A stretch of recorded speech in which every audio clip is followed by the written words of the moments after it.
Yay! What's up, Dallas Cowboy Nation? It's your boy G from Jersey here with the Quest for Six podcast. Yesterday, Wednesday, the Dallas Cowboys had a day off in training camp after having the joint practice with the Rams on Tuesday. All right. But yesterday, we were treated to an interview of Rashan Gary on the Rich Eisen show. And if you haven't had the opportunity to watch that interview, it is on YouTube, man. Make sure you guys search Rich Eisen show. And I'm pretty sure it'll be the first one to pop up because it was the latest episode that they ran, and they had new Dallas Cowboys edge, Rashan Gary, on the show, and a lot of good information on that show, man. A lot of good stuff was put out by Rashan Gary in that interview, man. One thing that caught my mind in particular, that caught my attention per se, was Christian Parker conversation, all right? And listen, Christian Parker was on the staff in Green Bay when Rashan Gary was drafted by the Packers in 2019. Why was this intriguing to me? Why is that interesting to me? Because, man, there's been a lot of back and forth over the last week, over the last couple of weeks about why Dallas did not bring back somebody like Jadeveon Clowney, right? And I mentioned that a few weeks ago, Stephen Jones was interviewed by Clarence Hill, and Stephen said straight up that, Jadeveon Clowney didn't fit what Dallas was trying to do on defense now that Christian Parker was there, now that CP is the defensive coordinator. And I've been mentioning over the last couple of weeks that Dallas seems to be trusting Christian Parker with putting the defensive staff together, with putting the defensive personnel together. And now it makes total sense as to why Dallas pursued the Rashan Gary trade from the Green Bay Packers, right? Christian Parker was signed by the Dallas Cowboys in January to be their new defensive coordinator, right?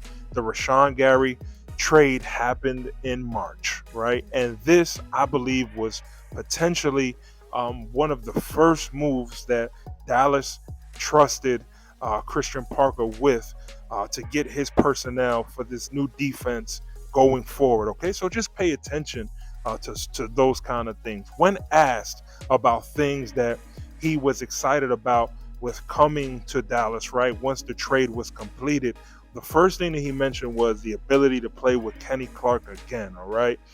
He was asked what or how good can this defense be, and he said, we can be as good as we want to be on this defense. He also emphasized that he's met with Jerry Jones a few times, okay? And something that he mentioned when talking about Jerry Jones is that he said Jerry Jones is one of the greatest GMs in NFL history. He didn't say that Jerry Jones was one of the greatest owners in NFL history. He referred to Jerry Jones as being one of the greatest general managers in NFL history. Rich Eisen, laughed about that, but he also gave Rashan Gary's kudos and said, listen, good for you recognizing that Jerry Jones is the GM, and also Jerry Jones had to give the final okay on getting you to Dallas because he is the general manager, right? And later on they had more fun, about the Rams joint practice, okay? And part of that was where Rich Eisen starts talking about film that was put out about the Dallas Cowboys conditioning post-practice, all right? Where George Pickens told Rams players as the Rams players were walking off the field, right? Because if you haven't seen the video, the Dallas Cowboys players were running sprints after the joint practice, okay? And George Pickens told Rams players to keep walking and to mind their business and that to not even look over at the Dallas Cowboys players' directions, right? And Rashan Gary went into this, and when Rich Eisen asked him about the running after the practice, and he said that the Dallas Cowboys players have an emphasis on trying to get 1% better each and every day, right? When Rich asked them, like, who makes you guys run the gassers. Rashan Gary responded that this is player-led after practice, right? That the coaches instilled it at the beginning of training camp, but the players have now taken over and they want to do some kind of conditioning after practice, after each and every practice, right? Because they understand that they need to be able to finish games and they want to finish strong at the end of the season, okay? Um, he also went into talking about Jayshon Barham and Caleb Downs, and he spoke about how quiet both of them were, but he also mentioned that they both aren't quiet in terms of getting to the football, right, on the field, and that these two young men, they love the game of football and that they're where they're supposed to be when they have to be somewhere on the football field, all right?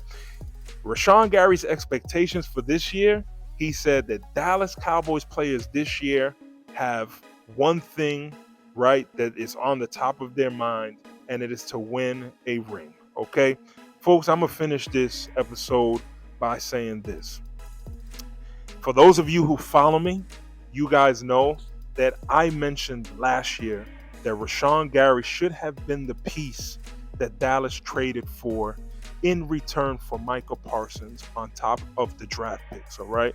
I've been a Rashan Gary fan for a long, long time. I saw Rashan Gary play in high school, all right? I was at Rashan Gary's visit when they had him at Rutgers, okay? And Rashan Gary is a high character human being. He's been that way. His mom did a great job raising him, all right? But I think that Rashan Gary is a leader. He is somebody that fits this team, and he is built from the same mold as Quinnen Williams. We have the presence of guys in the locker room now that are football first guys, right? They're interested on winning on the football field, okay? And they're interested in football, not what football can do for them. Listen, this has been another episode of Quest for Six podcast. I will get back to you guys later with some more news. Peace.